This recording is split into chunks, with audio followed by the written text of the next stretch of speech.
सगळं मी तुम्हाला हातचं काम जरी झालं तर खाली ना खाली पाणी तुटते. खाली फरशा टाकून देऊ ना. फरशा म्हणा, कोबा म्हणा. नाही फरशी टाकू चांगली बाबा कशाला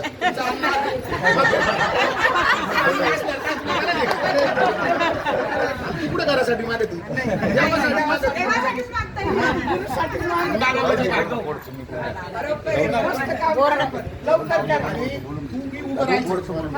फुकट काम करीत नाही. चुकलं तर त्याला दापायची हे काम चांगलं करत आपण अंजूनला सांगून म्हणजे तुमच्या वरील सांगून चौरंग मी देतो. तुम्हाला तिथं गरम होत असेल उन्हात आणायचं तर तू हे पण देतो. काय मी देतो. तुम्हाला सद्गुरूंचं काय ऐकायचं असेल तर तुम्हाला मोठं टीव्ही बी देतो पाहायला. या बाबाला धरायची टोपी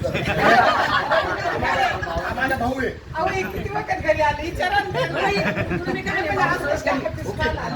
त्यांना सगळं द्यायचं. लोकांना आपल्याला स्टूल द्यायचा, त्यांना पारायण करायला खूप हे द्यायचा, सौरंग द्यायचा. हा त्याच्यानंतर त्यांना फुलं व्यवस्थित द्या. त्यांना आज एवढ्या 2-3 दिवसात पोषण कार्ड काम चालू करतात. ते पाहू नंतर पुढे काय करायचं.